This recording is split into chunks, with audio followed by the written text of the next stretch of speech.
When the human race was first acknowledged by the Galactic Council, they barely caused a ripple, with only a basic tolerance to heat and cold, and a respectable, though unremarkable, power-to-weight ratio. The only mildly curious detail about them was that they were one of the rare non-apex predators to achieve sentience, let alone reach the stars. Even so, they were quickly labeled a species devoid of honor. The death of a single leader could ignite a war of succession that dragged on for years. Certainly not the worst race the galaxy had encountered, but far from the best. The Traxi were the first to see opportunity in humanity's perceived flaws. They watched. They waited. They knew the spark would come, the one that would plunge human civilization into chaos and bloodshed. And 27 years after their induction into the Council, that spark ignited. What followed was not a war. It was an inferno, a cataclysm so consuming it swallowed the entire human race. The footage from that first week still haunts me. I have no idea how a species can exact such death upon its own. There was no mercy, no code, just the chilling precision of slaughter. As the human conflict reached its dying breath, the Traxi struck. Millions of their soldiers and warships surged into human space.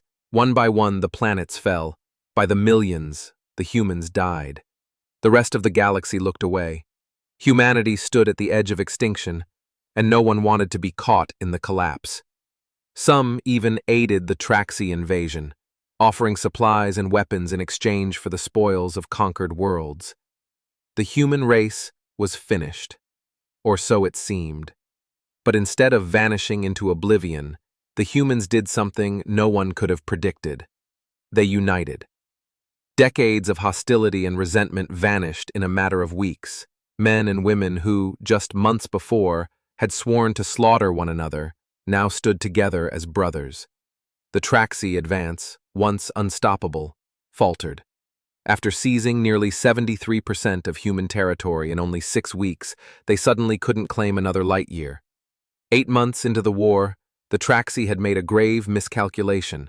They had given humanity a common enemy. 2 years after the conflict began, the impossible became reality.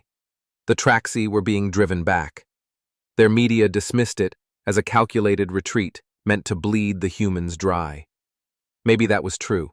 Perhaps humanity did burn through colossal amounts of resources to reclaim their worlds. But once taken, those worlds were never lost again. As one colleague explained to me, the humans would, as they say, dig in. A bizarre tactic, to simply hold ground and let the enemy come. And come they did. The Traxi hurled themselves at human lines, again and again and again. Then, just when it seemed the humans were content holding what they'd reclaimed, they launched overwhelming counteroffensives that sent the Traxi stumbling backward. A mad strategy yet devastatingly effective. The Traxi would not admit it then, and likely never will. They were losing. 6 years have passed since the beginning of what has become the largest war in 5 centuries of galactic history. The Council believed that once the humans reclaimed their lost territory, the fighting would end. The Council, of course, was wrong. The humans did not stop when their borders were restored. From all indications, it seemed they no longer aimed just to reclaim their worlds. They wanted to eliminate the threat entirely. No, it went even further than that. The humans wanted blood. They wanted revenge for every life taken by the Traxi, and nothing would stand in their way. In one of the most absurd turns of fate, the Traxi now found themselves fighting for their very survival. Panicked, the Council called an emergency peace summit between the humans and the Traxi. To everyone's surprise, the humans agreed. For the first time since the war began, a ceasefire was put in place. Toroi, the humans, and the 9-member Council races gathered for peace talks.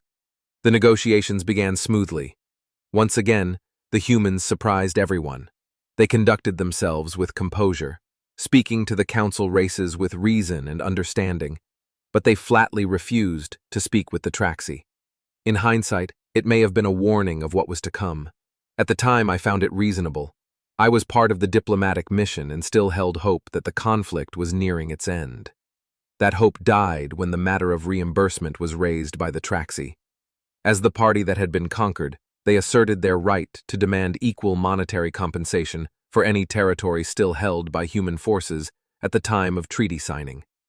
The entire human delegation fell silent the moment the Traxi ambassador made the demand.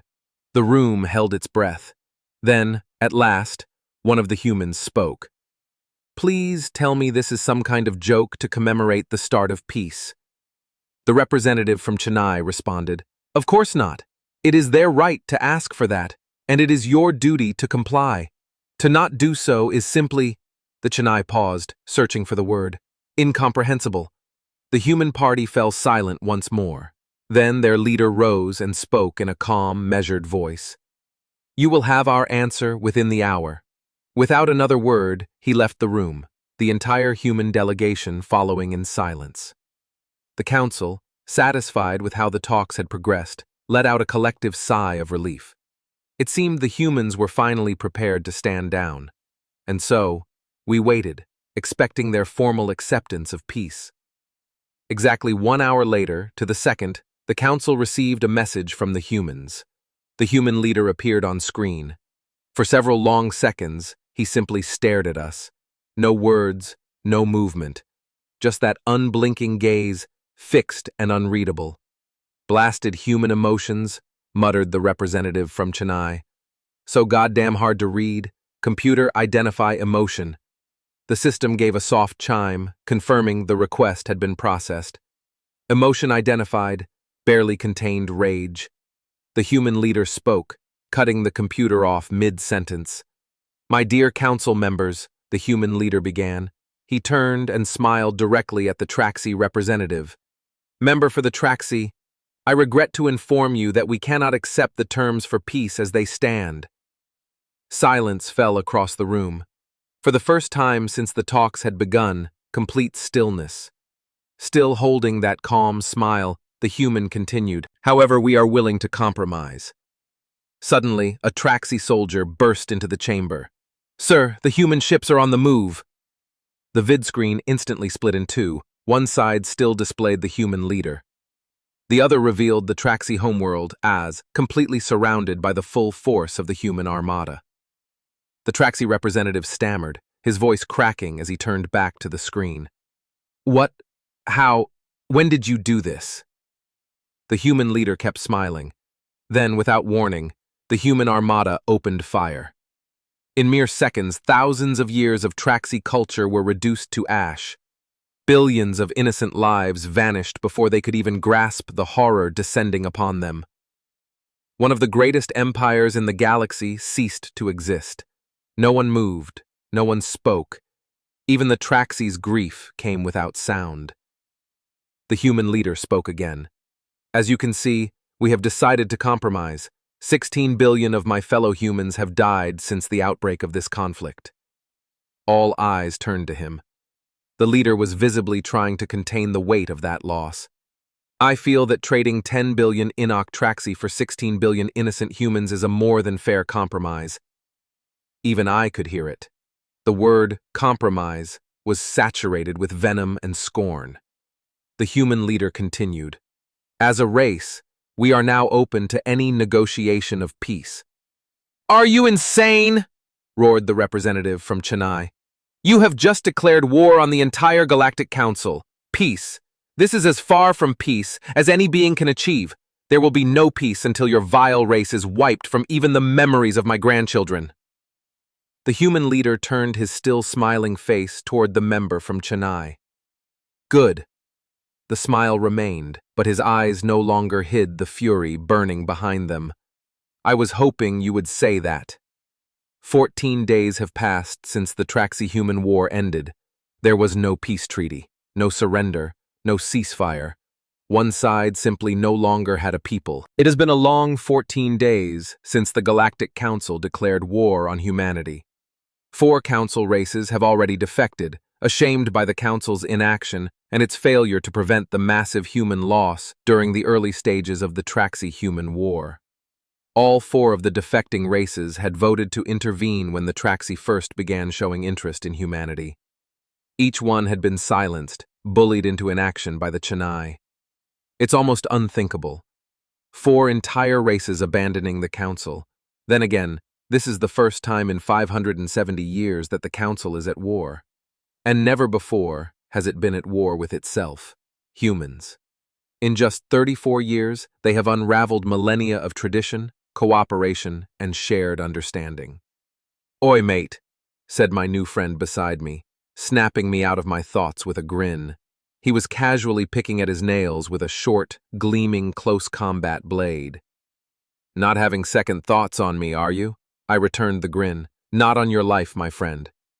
This will be the first time in nearly 600 years that the Anoric have gone to war." I looked over at my friend beside me, and my grin widened. No, my friend. On the contrary, it's been far too long. This shall be fun." His grin exploded into full laughter. "Just stay alive long enough, and I'll show you how to cook the perfect steak." I shook my head at him. Humans. Truly insane.